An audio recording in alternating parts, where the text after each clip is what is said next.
ഞാൻ ആ വേദിയിലുണ്ടായിരുന്നു, ഉടനീളമുണ്ടായിരുന്നു. അവിടെ നടന്ന എന്താണെന്ന് എനിക്ക് കൃത്യമായിട്ട് അറിയാം.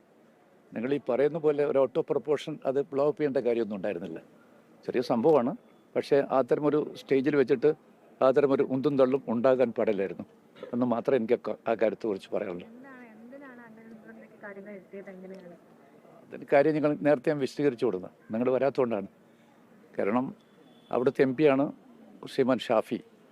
അദ്ദേഹത്തിന് തീർച്ചയായിട്ടും അവിടെ കൂടിയിട്ടുള്ള വടകരക്കാരായ ആളുകളാണ്. തൻ്റെ നിയോജകമണ്ഡലത്തിലെ ആളുകൾ കണ്ട് സംസാരിക്കണമെന്ന് അദ്ദേഹത്തിന് പിന്നെ തോന്നിയെങ്കിൽ അത് തെറ്റാണെന്ന് പറയാൻ ഒരിക്കലും കഴിയില്ല.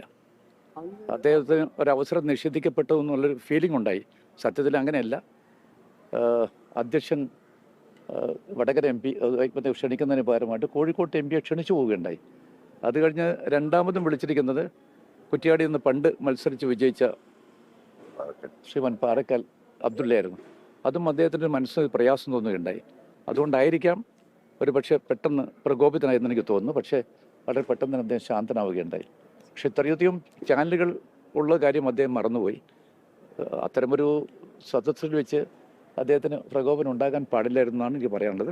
പക്ഷെ എങ്കിൽ പോലും അത് മറ്റൊരു രൂപത്തിൽ പറയണേ. വീണ് പോയിട്ടുണ്ടോ? നിങ്ങളെല്ലാം ഉണ്ടായിരുന്നില്ലേ? അതെനിക്കറിയാം. നിങ്ങളുടെ ക്യാമറയും കൊണ്ട് കാണുന്നതല്ലേ, ക്യാമറ കൊണ്ട് കാണുന്നത്. എനിക്ക് വല്ലതും ഉണ്ടോ? ഞാനങ്ങനെ വീണ് പോയിട്ടുണ്ടോ? നിങ്ങൾ പറയും. വീണ് പോയിട്ടുണ്ടെങ്കിൽ ആ സ്റ്റേജിലുണ്ടായ ആരെങ്കിലും ഒരാൾ, എന്നെപ്പോലെ ഒരാൾ വീണ് കഴിഞ്ഞാൽ തീർച്ചയായിട്ടും എൻ്റെ അടുത്ത് വരണ്ടേ. ആരും വന്നില്ല. എന്താ കാര്യം? അത്രയും ഞാനൊരു അനഭിമതനായ ആളായതുകൊണ്ടാണ് ആരും കൊണ്ട് പറയുന്നത്. What are you talking? ഞാൻ അവിടെ ഉണ്ടായപ്പോൾ തീർച്ചയായിട്ടും നിങ്ങളെ ക്യാമറാമാൻമാരെല്ലാം ഇങ്ങോട്ട് ഓടിയെത്തും എന്ന് പറഞ്ഞപ്പോൾ എനിക്ക് തോന്നി തീർച്ചയായിട്ടും എൻ്റെ തലതിൽ വരണ്ട. ലോകത്തെവിടെയായാലും ഏത് സമയത്തും 24 വാർത്തകളും ഓഗ്മെന്റഡ് റിയാലിറ്റി പാക്കേജുകളും എക്സ്പ്ലെയിനറുകളും വിശദമായി കാണാൻ ഞങ്ങളുടെ യൂട്യൂബ് ചാനൽ നിങ്ങൾക്ക് സബ്സ്ക്രൈബ് ചെയ്യാം.